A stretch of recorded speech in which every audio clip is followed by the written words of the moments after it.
e permitirá a discussão com especialistas dessa área do conhecimento. Então, o Café Elétrico é uma webconferência promovida por docentes do Colegiado de Engenharia Elétrica da UFOB, do Centro Multidisciplinar de Bom Jesus da Lapa. Travou aqui a tela? Não. Bom, então, esta promoção, por meio dos docentes do Colegiado da Engenharia Elétrica, vem buscar fomentar a discussão de temas relevantes para o processo de formação do estudante do curso da graduação de Engenharia Elétrica, demais cursos da UFOB e comunidade externa. Queremos agradecer toda a comunidade da UFOB, que se faz presente, e também a comunidade externa, representada por instituições públicas e privadas do país. Muito importante para todos vocês participantes. O registro da presença será realizado por meio de um link disponibilizado no momento oportuno no chat. Então, fiquem atentos. Vou disparar o link para vocês no chat a todo momento, para que vocês possam efetuar o registro de participação. E, por favor, pedimos que mantenham seus microfones desligados e qualquer dúvidas ou contribuições deverão ser escritas no chat. Nosso palestrante, no momento que ele se apresentar, também pode ofertar alguma sugestão, se ele quiser interagir, ou deixar para agregar todas as dúvidas, contribuições ao final. Então, após a fala do palestrante, ele fica à vontade para poder conduzir. O nosso encontro de hoje, pessoal, que tem como tema Direito Humanos na Contemporaneidade, um olhar para o sistema penitenciário. E hoje nós temos uma grande alegria de receber o professor Dr. Cleiton da Silva Barcelos. O professor Cleiton é pós-doutorando em Novas Tecnologias e Direito pela Universidade Mediterrâneo, Direito a Calábria, na Itália, e também é pró-reitor de Gestão de Pessoas da Universidade Federal do Oeste da Bahia, a UFOB. O professor também faz parte do corpo docente do curso de Direito e do programa de pós-graduação em Ciências Humanas e Sociais, o PPGCHS, na mesma instituição.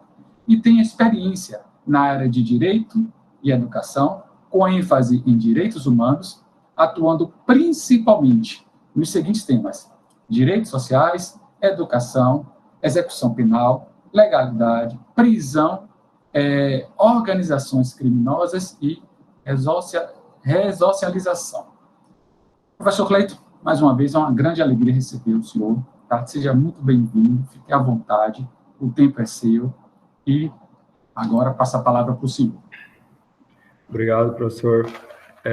Boa tarde a todos, boa tarde a todas. Inicialmente, eu quero agradecer a Andressa, que fez o convite e manteve todo o contato no período em que a gente estava tratando sobre datas, até para eu entender o formato do evento. Obrigado, Andressa, e toda a equipe, porque a gente sabe que eventos como este, a gente tem muitas mãos trabalhando por trás da tela e que às vezes não aparece, e eu acho importante a gente agradecer a todos aqueles que contribuem, contribuíram para que a gente esteja aqui hoje falando sobre esse tema. Obrigado, professor Leandro Brito, que está aqui com a gente fazendo a mediação. Já tinha trocado alguns e-mails com o professor, mas não o conhecia ainda, e aí a gente consegue, neste momento, ter esse contato mais próximo, que às vezes a frieza de um e-mail não nos permite, né? É muito satisfatório estar falando sobre esse tema, em especial em um espaço em que a gente sabe que é dominado pelos números, em que não que as humanidades não cheguem, mas ela chega com uma outra vertente, né, de uma outra forma. Antes de começarmos a falar, e depois dos agradecimentos, eu acho que é importante que eu me apresente até para que todos, porque nós estamos aqui em um bate-papo, né, e aí, aproveitando o que o professor Leandro disse, Se alguém em algum momento quiser fazer uma intervenção, fazer uma pergunta para não ficar muito deslocado depois da minha fala, fiquem à vontade em levantar a mão. No momento em que eu achar que dá para fazer um corte, eu paro, faço o corte, a gente faz esse bate-papo. A ideia aqui mesmo é que a gente troque experiências, dúvidas, que a gente tensione alguns questionamentos, e então fiquem bem à vontade se não quiserem esperar o final para fazer questionamentos, para levantar a mãozinha, e aí a gente vai fazendo esse bate-bola juntos. Como o professor Leandro disse, eu sou o professor Cleiton Barcelos. Hoje eu estou dando aula no curso de Direito e no programa de pós-graduação em Ciências Humanas e Sociais da UFOB. Tenho 2 orientandos no mestrado, um orientando e uma orientanda, e os 2 pesquisam sistema penitenciário. Um pesquisa sistema penitenciário na perspectiva da educação formal e o outro na perspectiva da remissão pela leitura, dentro do conjunto penal de Barreiras.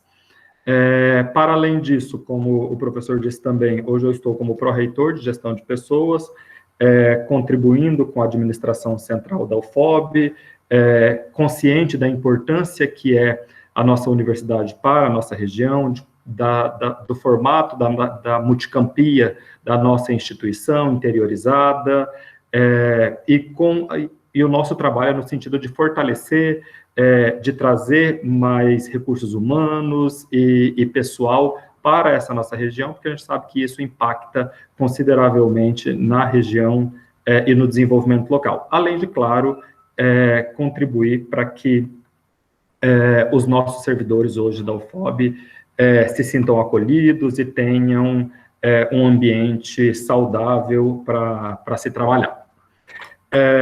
Quanto à formação, como o professor Leandro disse, eu sou pós-doutorando em Novas Tecnologias e Direito pela Universidade Regis La Calabria, na Itália. Estamos aqui há 3, 4 meses do final do pós-doutorado, é a parte mais tensa, né, em que a gente precisa produzir. Então, assim como vocês, eu sou estudante, eu sei o quanto é importante essas discussões e como que está sendo difícil para nós esse momento de pandemia e de atividades remotas. Eu sou mestre e doutor em Educação pela Universidade Federal de Mato Grosso do Sul, por onde eu também fiz a minha graduação e a minha especialização em Direito. Eu sou bacharel em Direito pela UFMS e especialista pela mesma casa em Direito Constitucional e Processual. Só que, para além da formação, é importante eu dizer para vocês também que durante 13 anos eu fui servidor penitenciário do Estado de Mato Grosso do Sul. Então, do final de 2004 até o final de 2017, bem no finalzinho mesmo, eu fui servidor penitenciário da AGPEM, no Mato Grosso do Sul, e foi ali que o interesse pela pesquisa sobre espaços de privação de liberdade, eles começam a surgir, justamente na minha atividade diária, alguns tensionamentos surgem, e aí aparece a academia, né, a ciência, para a gente fazer algumas pesquisas e entender um pouco mais daquele espaço onde eu estava tão mergulhado e tão imerso, justamente por trabalhar ali. Quando a gente fala em direitos humanos, nós, e em especial, vamos já começar a fazer alguns recortes aqui, nós estamos falando hoje em direitos humanos num sistema penitenciário, então nós estamos falando hoje do sistema penitenciário brasileiro. Nós precisamos, antes de chegarmos no sistema penitenciário brasileiro, entender esse país, esse lugar onde nós estamos, que esse sistema penitenciário está inserido. Então, nós estamos em um país onde a desigualdade social ela é extremamente acentuada, e onde algumas marcas refletem de maneira muito forte essa desigualdade. Então, nós não podemos ignorar que, hoje, os mais pobres, em sua maioria, são aqueles de cor preta. Então, nós temos uma população que a cor da sua pele é preta e predominantemente essa população está à margem, está na base de uma sociedade desigual, vamos utilizar esse termo. Precisamos pensar também que essa população preta, ela habita prioritariamente as periferias, e aí vamos pensar em comunidades, e aí vamos pensar em favelas e outros termos que a gente pode utilizar aqui também. Quando nós pensamos que a população mais empobrecida desse país, e aí a gente pode pensar em pobres, a gente pode pensar em miseráveis, quando a gente pensa que essa população, ela é uma população formada majoritariamente por pessoas que estão dentro da raça negra, dentro da cor preta, e que essa população habita quase que na sua maioria os lugares que lhe sobram, que são as periferias e os morros, a gente começa a entender um pouco mais de como que está desenhado o sistema penitenciário nacional. Hoje nós temos também num sistema penitenciário brasileiro ocupado prioritariamente, majoritariamente, por pessoas de classe social pobre ou miseráveis, que habitam lugares periféricos, e aí a gente pode pensar nesses espaços que eu já trouxe em algum momento, e que são, na sua maioria, e aí eu não estou falando sobre achismo, tá? Eu só não trouxe para vocês dados, porque senão a gente começa a ficar em uma questão de muitos números, e eu acho que é mais importante a gente fazer esse bate-papo mesmo do que tratarmos com números que são frios, mas nós temos a maioria da população carcerária, uma população preta. Então, estamos encarcerando o pobre, estamos encarcerando aqueles que são periféricos e aqueles que são, em sua maioria, pretos. Quando entendemos isso, a gente começa a fazer alguns questionamentos sobre o papel, a função da prisão. O porquê que nós temos a prisão, a quem a prisão serve hoje, a quem a prisão atende, o porquê que nós temos esse formato de prisões que não atinge o objetivo para o qual supostamente ele foi idealizado, ele foi criado. Por quê? Vamos avançar um pouquinho mais. E entendido que nós temos hoje, dentro das nossas prisões, o pobre, o preto, o periférico, aquele que está às margens, a gente conclui que o Estado não chega à favela, não chega ao morro, não chega à comunidade. O Estado não está ali para proporcionar, para permitir àqueles indivíduos bem-estar, acesso à educação, acesso à saúde e tantos outros acessos que são garantias constitucionais. A gente pode falar um pouquinho disso daqui a pouco. Então, nós temos hoje uma estrutura no nosso ordenamento jurídico que garante a todas as pessoas, e aí nós estamos falando a todas, então acho que isso a gente diminui boa parte de eventuais discussões, são todos, é fácil da gente compreender isso, o acesso à educação, o acesso ao lazer e o acesso a tantos outros direitos fundamentais, que não lhes são permitidos em alguns espaços. Quando a gente pensa em comunidades, em morros, em favela, a gente sabe que o Estado não chega ali.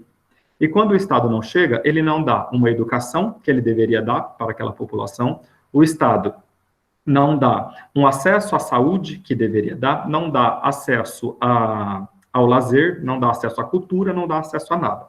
Então, vamos imaginar, e aí eu acho que todos nós temos de maneira muito clara a figura, vamos pensar em uma comunidade do Rio de Janeiro, em morros, que a gente acompanha todos os dias através dos telejornais.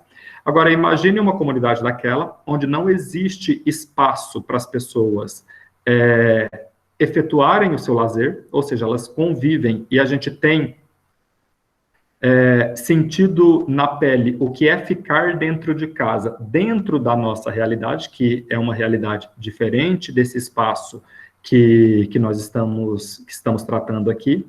Agora, imagine as pessoas que estão dentro dessa comunidade, nesse lugar, sem acesso à cultura, sem acesso à arte, sem acesso a lazer, e sem acesso à educação, sem acesso a esclarecimentos.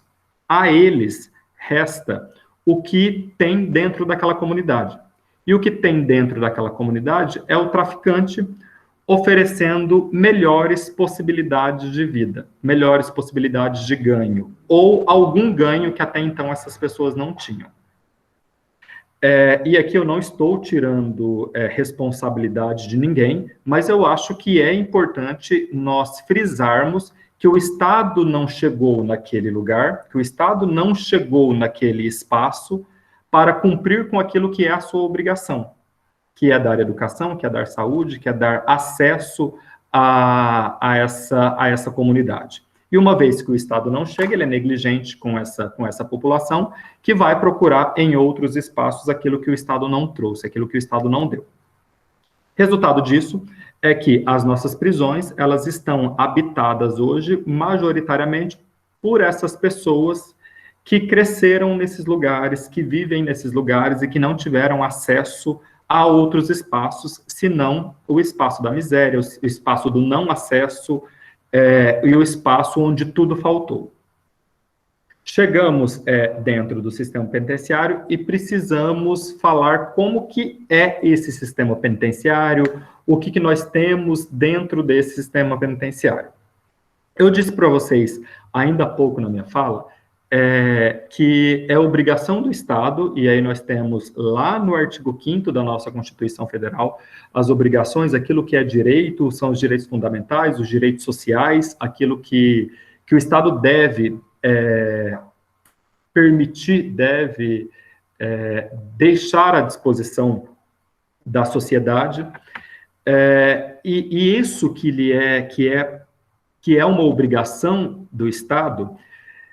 Nós vimos ainda há pouco na minha fala que ela não ocorre em alguns espaços, que eu estou falando de fora da prisão, e aí estamos pensando nas periferias, não necessariamente só em comunidades e favelas, em outros espaços periféricos também. Mas ele não chega também dentro do sistema penitenciário. E eu disse para vocês, voltando à minha fala um pouquinho também, que é garantido a todos o acesso aos direitos fundamentais, aos direitos sociais. Uma vez que o indivíduo ele é preso, uma vez que a pessoa é retirada do seu poder, da sua possibilidade de locomoção, que ela é privada de sua liberdade, que ela vai para o cárcere, que ela vai para dentro do sistema penitenciário, nós temos aqui a garantia de todos os outros direitos que lhes são permitidas, como se ela estivesse fora do presídio. 2 direitos aqui lhes são retirados. E aí um deles é de fácil identificação, que é o direito à liberdade. Então a pessoa não tem mais o direito de circular, de ir e vir. E aí nós temos também ainda aqui em discussão, porque eu acredito que isso deva avançar, o direito ao voto. Depois que ela é sentenciada, depois que ela tem uma condenação, ela não tem mais possibilidade de votar. Enquanto ela não tem uma sentença, ela tem o direito ao voto. Eu não sei como que está sendo feito na atualidade, mas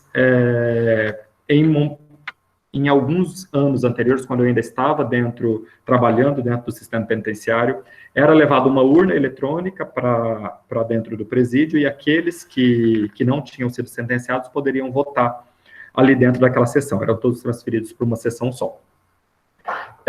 Mas, de uma maneira geral, aqui o que nos importa é o direito que lhe foi tomado, o direito que lhe foi retirado, foi o direito à liberdade.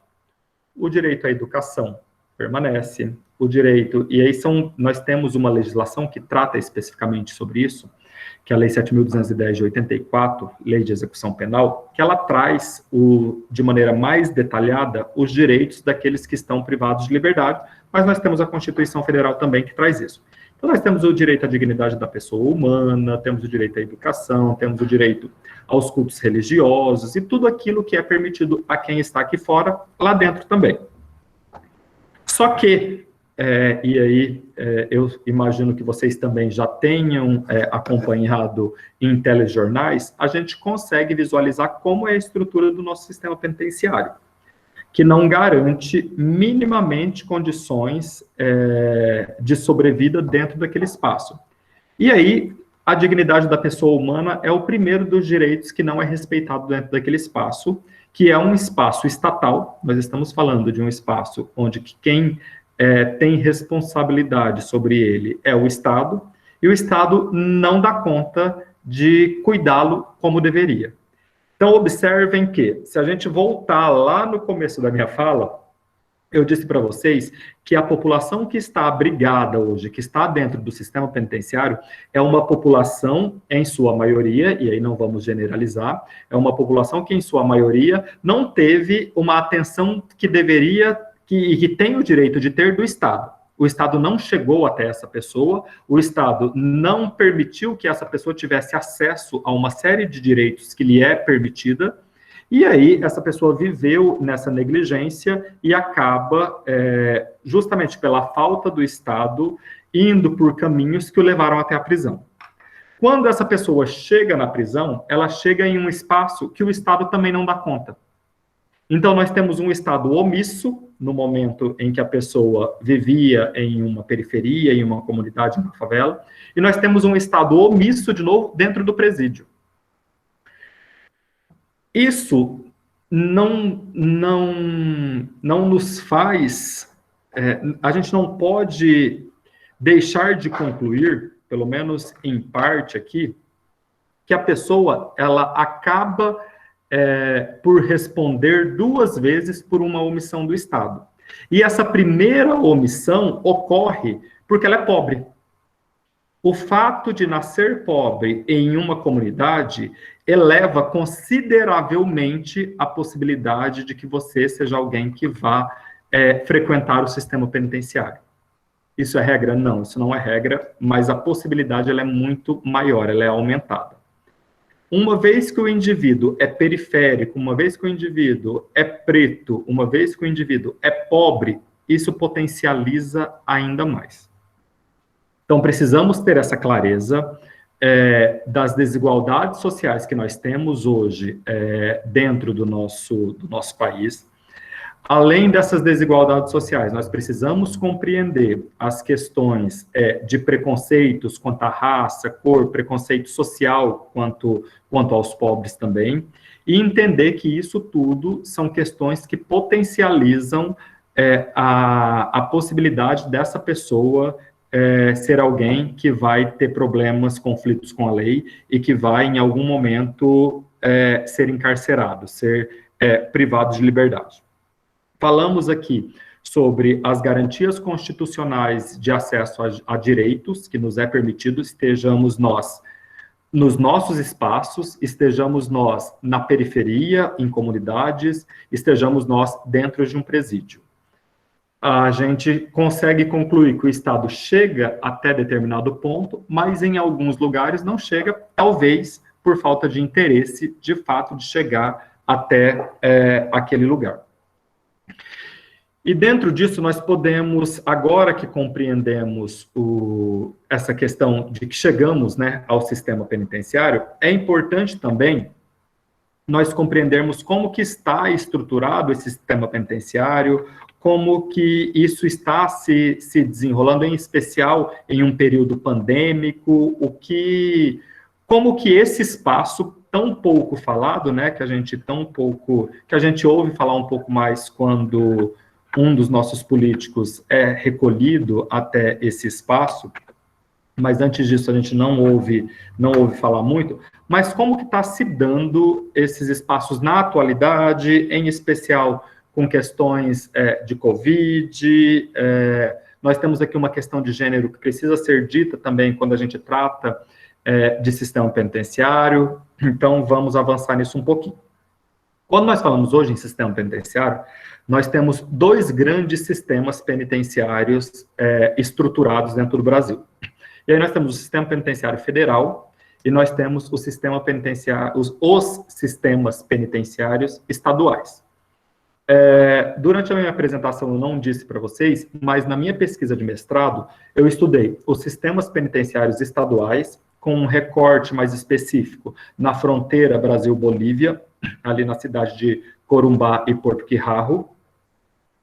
E no doutorado, eu me debruço e estudei questões relacionadas ao sistema penitenciário federal. E aí, como o sistema penitenciário federal ele é menor, ele tem apenas 5 penitenciárias federais, eu me debrucei nas 5 penitenciárias federais que estão localizadas em Catanduvas, Paraná, Brasília, Distrito Federal, deixa eu lembrar mais, Porto Velho, Rondônia, Mossoró, Rio Grande do Norte, e Campo Grande, Mato Grosso do Sul. São as 5 penitenciárias federais hoje. Eu faço um estudo das 5, elas são todas estruturadas igualmente, têm a mesma forma, tanto de recursos humanos, quanto de estrutura física, abrigam sempre a mesma quantidade tem capacidade, na verdade, para a mesma quantidade de privados de liberdade. Então, nós temos essa figura, que é o Sistema Penitenciário Federal, que eu estudei no doutorado, e os sistemas penitenciários estaduais, que eu estudei no mestrado. Quando a gente entende esses 2 sistemas, o Sistema Penitenciário Federal, ele é mais uniforme, até por ser menor, por ter apenas 5 penitenciárias, por ter um investimento muito maior do que se tem nas penitenciárias estaduais, então é muito mais fácil compreensão. Mas só que nós temos os sistemas penitenciários estaduais, que são geridos pelos estados. E aí, dentro disso, nós temos grandes diferenças quando a gente pensa em um estado ou outro estado, porque já que cada um faz a gestão do seu sistema penitenciário da melhor forma que lhe atenda, ou da forma financeira que lhe é possível fazer, nós temos discrepâncias muito grandes, e aí as violações de direitos humanos, elas acontecem mais fortemente dentro desses espaços. E aí nós temos todos os tipos de violações aos direitos humanos dentro desse espaço, seja pela superlotação, em espaços que são construídos para 6 pessoas e abrigam 42, e isso é muito comum, seja pelo abuso de servidores penitenciários, hoje renomeados para policiais penais, dentro desses espaços, e isso acontece também. Ah, professor, mas isso não acontece no Sistema Penitenciário Federal? O Sistema Penitenciário Federal, ele é monitorado por câmeras o tempo inteiro. O único lugar que não tem câmera é dentro da cela. Fora da cela, em todos os corredores, em todos os lugares em que o privado de liberdade ou o policial penal federal está transitando, tem câmera. E os policiais penais federais, eles nunca andam e acompanham um privado de liberdade solitariamente, sozinho. Eles têm sempre 3 pessoas para fazer esse deslocamento. Então, os abusos físicos, eles desaparecem nesse espaço, porque é um espaço que ele é monitorado, né, durante todo o tempo. O servidor que está ali tem uma capacitação consideravelmente melhor do que o sistema penitenciário estadual tem, e com isso, somado a essa vigilância durante todo o tempo, a gente não tem registros de abusos, em especiais a agressões físicas dentro do sistema penitenciário federal. O mesmo não acontece com os sistemas penitenciários estaduais, que às vezes não tem telhado nos lugares onde as pessoas estão recolhidas. Para vocês terem uma ideia de como, e aí é só um dos exemplos, de como os sistemas penitenciários estaduais se organizam, eu estudei uma unidade penal na cidade de Corumbá, que era uma unidade penal de regime semiaberto masculino. Então, ali se recolhiam pessoas do sexo masculino que estavam em privação de liberdade, que já tinham passado pelo regime fechado, que é aquele mais duro, e estavam no regime semiaberto. Então, eles tinham uma flexibilidade de sair para estudar, sair para trabalhar, tinha uma escola dentro da prisão também, para aqueles que estavam na educação básica ainda. Esse presídio, vamos colocar assim, essa unidade penal, ela funcionava em um prédio alugado pelo Estado, claro, e o prédio anterior, o que funcionava no prédio antes de ser um presídio de regime semiaberto masculino, era o nome fantasia do local era Boate da Cris. E aí, quando você chegava na fachada do espaço, você via algumas torres, e no local onde ficava, e algumas torres de boate mesmo, e não torres de segurança, torres para mostrar que naquele lugar era um lugar de prazer e de sexo fácil, vamos facilitar o entendimento. E dentro desse, quando a gente adentrava a portaria ficava exatamente dentro do local de onde era a sauna da Boate da Cris.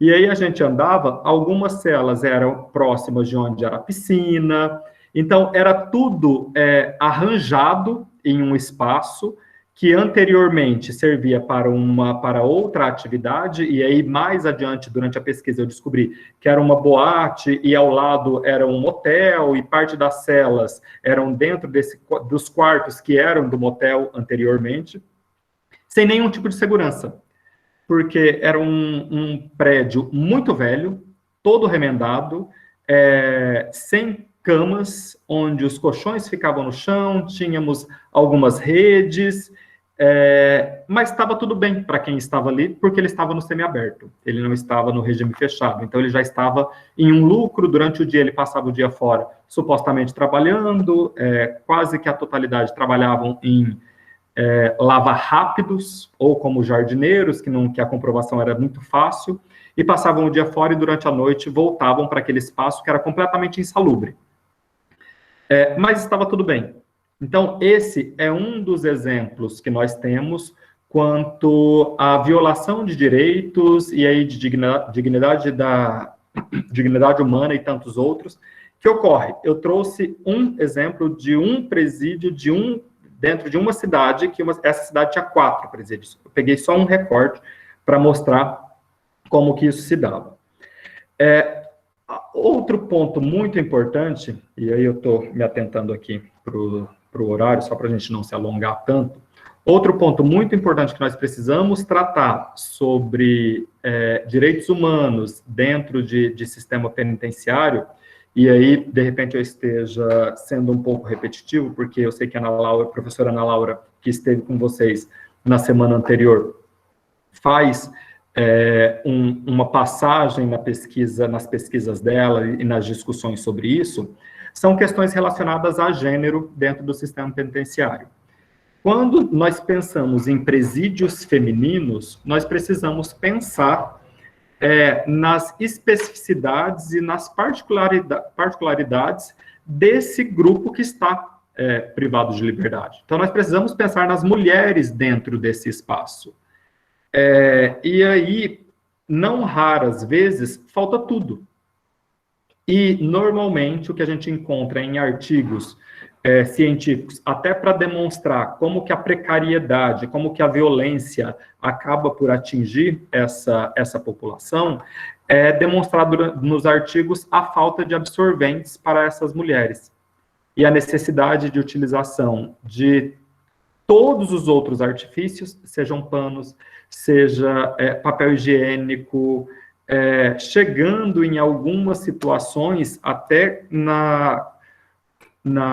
com a ação de entupir o canal para que não sangre.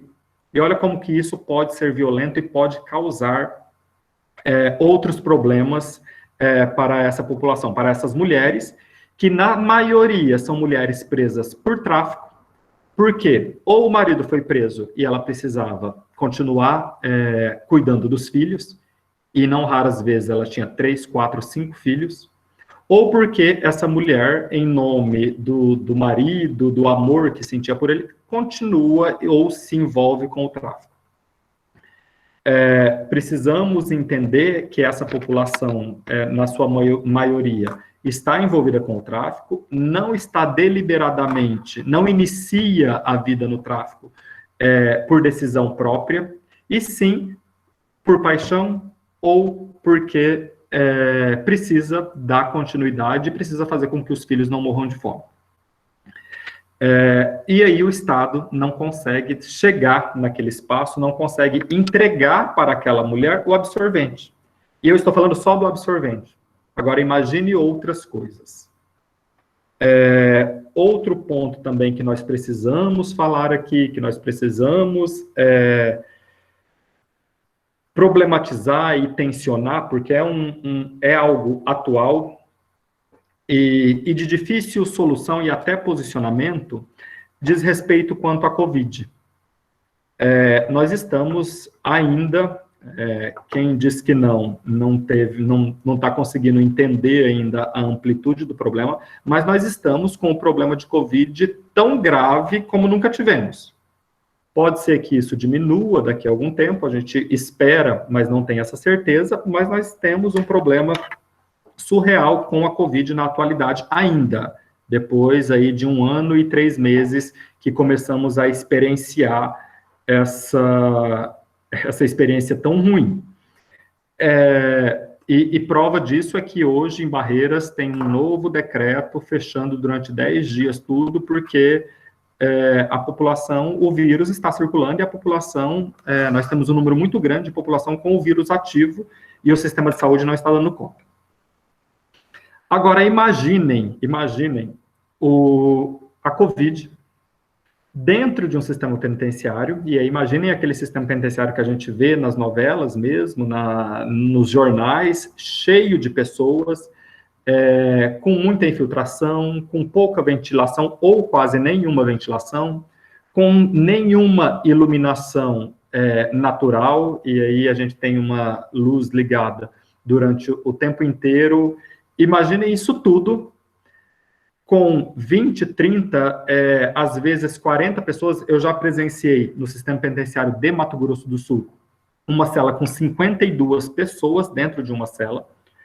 Imaginem essas pessoas todas amontoadas, porque se tem 52 pessoas ali, não imaginem que será em uma sala desse tamanho. Nós estamos falando em um quarto e está todo mundo ali. Alguns no chão, outros na cama no meio, que é grudada na parede, outros pendurados em redes, outros amarrados, e está todo mundo ali. Imaginem a Covid dentro desse espaço. A gente precisa voltar na minha fala e entender que quando o indivíduo é tirado da sua liberdade, quando o indivíduo ele é privado de sua liberdade, o único direito que ele perde é o direito a ir e vir, o direito à liberdade. Isso não faz com que o Estado potencialize a sua possibilidade de morte. E aí nós não temos testes, nós não temos vacinas para a população ainda, assim como não temos para todos que estão fora da prisão. Nós temos hoje, no site do DEPEN, para quem tiver interesse, um gráfico que é atualizado dia a dia, que diz respeito às mortes dentro do sistema penitenciário. Eu, por ser um pesquisador do sistema penitenciário e por ter, assim, durante mais de uma década, trabalhado dentro do sistema e deixado boas relações, eu tenho muitas informações que não são oficiais, mas que são verdadeiras, sobre o que está acontecendo dentro do sistema penitenciário. E a gente tem uma infecção e um não cuidado um não cuidado no tratamento, tá, gente? Depois que a infecção é feita. Não que exista tratamento, não é isso. Um não cuidado no isolamento, um não cuidado em talvez levar para um lugar apropriado para, se precisar de outros recursos de saúde, que a pessoa esteja ali. Por quê? Por absoluta impossibilidade, considerando que nós temos uma penitenciária com 256 capacidade para 256 pessoas, que tem 1.560. Então, para onde vai levar isso quando a gente sabe que as UTIs estão lotadas, que tudo está lotado? Então, trate aí, dentro da sua cela, junto com com quem está aí, e toma o remédio que lhe é dado para você parar de ter dor, para você parar, coloque a máscara, que a pessoa não consegue ficar de máscara porque ela não consegue respirar. Então, vamos separar uma cela só para quem supostamente está com Covid, porque a gente não sabe se de fato está, e vai deixando todo mundo ali. Claro, boa parte desse pessoal se recupera, volta ao convívio depois de uns dias, e aí a vida segue. Então, outros não conseguem, e aí nesse gráfico que nós temos no site do DEPEN, das questões de Covid, nós temos esses números de mortes, os números de agentes penitenciários mortos também, e a gente, quando fala de direitos humanos, precisa pensar nessa população, que são os policiais penais, que estão ali lidando com um grupo em vulnerabilidade, mas que também estão doentes. Não dá para fechar os olhos para algumas negligências que acontecem em alguns espaços e que a gente não sabe que acontece. Olha, estou vendo aqui que nós falamos 40 minutos já, considerando os 5 minutos que nós começamos. Eu gostaria só de finalizar dizendo que, para além do sistema penitenciário, nós temos hoje, dentro da forma em que está organizada o nosso enclausuramento, vamos colocar assim, nós temos ainda dentro do nosso país, em diversas cidades, as chamadas cadeias públicas, que normalmente ficam ali junto à delegacia da Polícia Civil, são espaços temporários para que aqueles que foram presos, que estão em privação de liberdade, fiquem até que sejam transferidos para uma penitenciária. Esses espaços são espaços sem estrutura nenhuma, onde as pessoas também ficam amontoadas, onde a contaminação por Covid acontece mais fortemente, mas que não entram nos dados do DEPEN por não se tratar de penitenciárias especificamente. Então, observem como que a gente começa quando a gente pensa num sistema penitenciário, a gente pensa que já está falando sobre isso, já está fazendo algumas denúncias, mas, para além disso, a gente tem que pensar em outros segmentos que está muito próximo ali, que é um momento de cumprimento de pena também, e que alguns dados ficam apagados por não se considerar, por não se enquadrar dentro dessa parte macro, dentro dessa parte maior de sistema penitenciário. A minha fala é no sentido de chamarmos a atenção, de nos atentarmos para que as nossas garantias de direitos, em vários momentos, e aqui nós estamos fazendo um recorte só do sistema penitenciário, em vários momentos estão nos sendo tomadas. É preciso nos posicionarmos disso, e é preciso que a gente se atente e se posicione, primeiro, por uma questão social, por tudo que eu disse para vocês, que nós conseguimos de maneira muito fácil identificar que essa população que está dentro do sistema penitenciário é uma população que acaba por vir de um espaço onde o Estado não fez o que deveria fazer, onde o Estado não chegou, onde o Estado não deu conta. Então, ser pobre no Brasil é um problema, e é um problema grave, ainda mais você perde direitos e acaba sendo jogado para um espaço de privação de liberdade. Esse é o primeiro ponto. Para além disso, nós precisamos ter empatia com o outro, ter empatia com aquele que momentaneamente está privado de liberdade, porque ele vai sair de lá e ele vai voltar a conviver com a gente, e é melhor que ele volte a conviver sem raiva, sem ódio, com os direitos dele assegurado, com a educação que lhe é garantida dentro da prisão, assegurada para que ele estude, para que ele saia dali em condições de desempenhar um trabalho, de ter o próprio sustento, e que essa relação com quem está aqui fora se dê nesse contexto, num contexto de trabalho, num contexto de relação interpessoal mesmo, e não num contexto em problemas com roubo, com furto e com outros crimes que a gente pode ter. Então, nós só temos a ganhar quando a gente se posiciona a favor das garantias de direitos, sejam elas dentro ou fora da prisão. E é necessário manter essa atenção, porque nós estamos acompanhando dia após dia essa retirada de direitos, sejam elas dentro ou fora da prisão. É isso, eu fico à disposição para a gente dialogar, de repente tem algum ponto que eu não tenha tido espaço de falar, porque eu não quis me alongar muito, mas eu acho que é o momento da gente bater papo. Obrigado, Leandro. Nós te agradecemos, professor Cleiton, pela abordagem sobre um assunto que muitas vezes ele é isolado, né, da sociedade. Talvez por um contexto político, talvez as pessoas não tenham intenção de entender que este grupo social, ele nos afeta diretamente em vários pontos, né? Então, isso precisa ser tratado de forma pontual, isso precisa ser tratado de frente, para a gente realmente tentar contribuir com a melhora, o crescimento da sociedade. Eu penso dessa maneira, professor. Pessoal, agora é com vocês. Quem quiser apresentar alguma observação, questionamento, quem tiver dúvidas com o professor Cleiton, quiser dialogar, fiquem à vontade.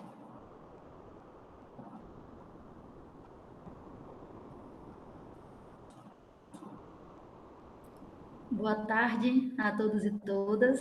Eu sou essa uma orientanda do professor Cleiton, Tiete mesmo, vim aqui conferir a fala dele e, na verdade, eu queria só acrescentar algo.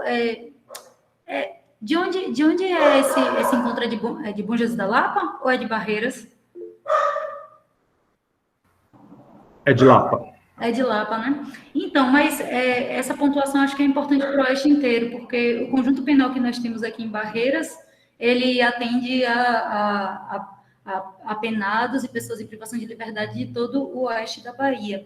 E quando o professor Cleiton pontua sobre essa questão das cadeias públicas, a gente tem um problema triste aqui, porque o conjunto penal só abarca o público masculino. Então, como ficam essas mulheres, né, que privadas de liberdade aqui no Oeste da Bahia? Ou elas, inicialmente, devem ser conduzidas para a cadeia pública, e depois para a delegacia, né, para a 11ª Corpinha, aí no caso eu não lembro qual é a numeração da Corpinha de Bom Jesus da Lapa, e depois elas são conduzidas para conjuntos penais muito distantes de suas famílias. Então, assim, a gente sabe que o lugar do cuidado é sempre legado à mulher. Então, quando eu estagiei no Conjunto Penal em Feira de Santana, eu sempre observava que os homens tinham muitas visitas de mulheres, das mães, das irmãs, das filhas, das esposas, e as mulheres não tinham muitas visitas, porque quando eram visitas, eram também de mulheres, das mães, das filhas. Então, assim, já tendo essa dificuldade, né,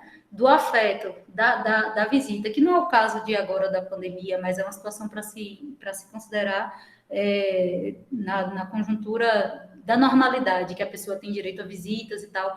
Essa mulher que é do Oeste da Bahia e vai ser privada de liberdade, ela não vai ter esse contato com a família, porque provavelmente vai para muito longe. Então, assim, a questão de gênero realmente, no contexto do sistema penitenciário, acho que ainda é mais complicada do que para o homem, né? Porque a gente ter sempre índices de criminalidade aferidos, né, menores entre as mulheres, isso sem considerar a cifra oculta nem nada, considerando as pessoas que são realmente taxadas pelo sistema penal como que cometeram delitos, elas não vão ter esse espaço igual os homens têm, porque elas são sempre em menor quantidade, então existe uma dificuldade de criar uma estrutura para elas, como aqui no caso que a gente tem no Oeste, né? No Oeste da Bahia, Barreiras, e todas as cidades aqui do Oeste. Excelente palestra, professor. Eu estava na rua, vim ouvindo no carro e pude abrir a câmera agora. Nina não cansa de ouvir a mesma coisa toda semana. Ela estava numa palestra antes de ontem e hoje está aqui de novo, me ouvindo a repetir o que eu disse antes. E só para complementar o que Nina traz para a gente, obrigado, Nina, obrigado pela presença. Eu acompanhei muito a estruturação, vamos utilizar esse termo, dos presídios femininos no Mato Grosso do Sul. E é incrível, porque os presídios femininos, eles passavam a existir quando o presídio masculino tinha uma nova unidade. Então, construímos uma penitenciária nova, vamos transferir o presídio masculino, que funcionava porcamente em um espaço alugado, para a penitenciária que nós construímos. Transferimos. Agora temos esse espaço aqui, vamos colocar um presídio feminino aqui. Aí começava um presídio feminino naquele espaço. E eu concordo que na região oeste, talvez esse isolamento da mulher ele seja muito maior do que nas outras regiões, mas isso não diferencia muito, considerando a cidade ser a cidade de morada daquela que está privada de liberdade ou não. Embora, e aí eu estou falando, pensando nos presídios da capital, de Campo Grande, embora boa parte das mulheres que estão em privação de liberdade sejam da cidade, os maridos não vão na visita. Então, observem, mesmo sendo da cidade, o marido não vai. E aí são duas questões básicas. Ou ele está preso, e aí ele não tem como ir mesmo, ou ele entende que aquilo é uma responsabilidade dela, e quando ela sair, eles vão se resolver, porque aí ele já se envolve com outra pessoa, e aí o casamento provavelmente não prossegue, ou prossegue porque ela insiste quando ela sai do presídio, mas não por uma decisão dele.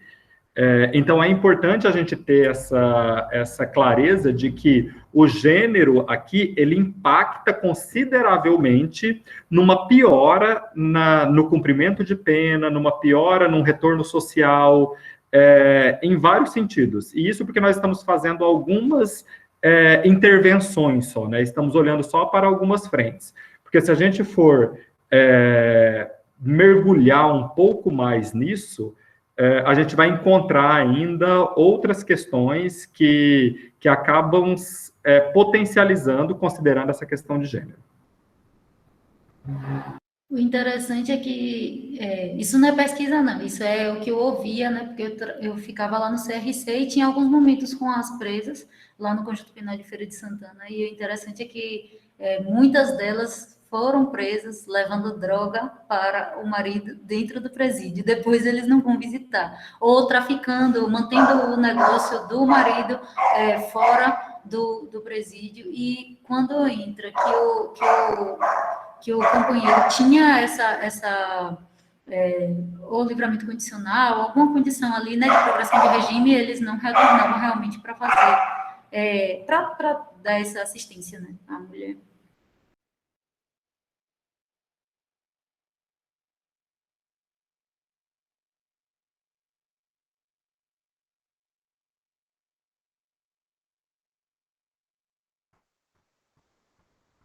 O Leandro está ali, eu pensei que ele tivesse caído.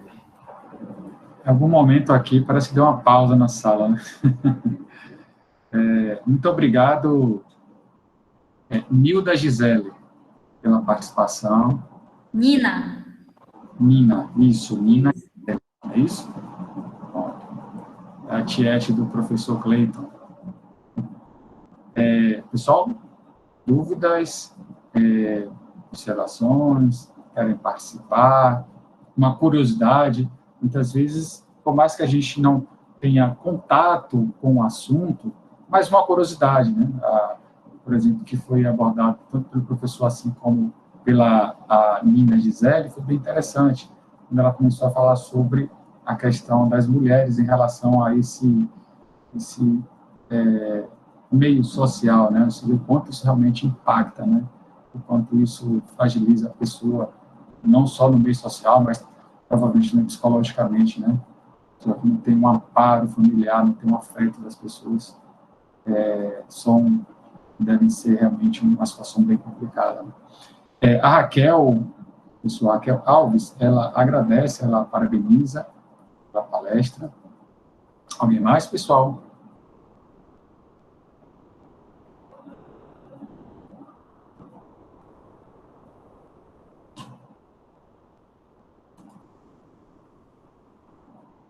Então, o silêncio, eu estou acreditando, professor Cleiton, eu sempre costumo dizer, ou porque está muito bem apresentado, detalhado, ou descrito, abordado o assunto, não tenho dúvidas disso, pela qualidade, obviamente pelo nível da sua formação, sua competência, sua experiência, mas também pode ser dúvidas em relação ao que as pessoas têm, e tenho receio de perguntar, né, professor? Será que pergunta? E eu fico à disposição, tanto aqui quanto por e-mail, se de repente algum colega quer indicações de leituras, ou tem alguma dúvida mesmo, fiquem à vontade, podem me procurar, o meu e-mail é o meu nome e o sobrenome, clayton.barcelos@ufob, e aí a gente pode, de repente, dialogar sobre isso. Eu fico à disposição mesmo. Perfeitamente, professor. Mais uma vez, eu agradeço a sua participação. É uma satisfação, tá? Muito grande conhecê-lo, inclusive, né? Como o senhor falou, tivemos alguns contatos por e-mail, que realmente fragiliza, muitas vezes, a relação social, né? A gente fica sem entendimento, realmente, da pessoa, da simpatia, tá? Eu fico muito feliz por essa oportunidade. E eu passo a palavra agora para a comissão do Café Elétrico 7, para poder fazer a finalização do encontro, os agradecimentos. Mais uma vez, boa tarde a todos. Quero agradecer ao professor Cleiton pela sua disponibilidade, pela atenção, juntamente com a organização desse evento, né, pela contribuição nesta data, né, pela sua fala, que com certeza contribuiu muito para a discussão desse tema. E também, pessoal, uma questão que nós não perguntamos no início, mas nós gravamos esse encontro, né, queremos pedir autorização de todos para a publicação, inclusive do professor Cleiton, né, da publicação tanto no nosso canal do YouTube, quanto, né, juntamente com o pessoal do UFOB Science Podcast, a gente também compartilhar esse encontro de hoje lá na plataforma, e aí nós queremos a autorização de vocês para fazermos.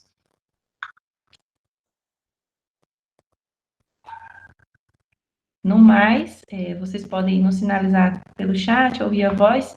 Quero agradecer a presença de todos e lembrá-los que na próxima semana nós temos mais um encontro, né? E dessa vez queremos contar também com a participação de vocês. Vocês poderão também se inscrever, né, através lá do próprio SIGA, na aba de extensão, e participar conosco. Nós colocaremos, né, juntamente com o e-mail e os dados de vocês em nossa sala, que também utiliza o mesmo link desse encontro de hoje. Então, obrigada a todos, tenham um ótimo final de semana.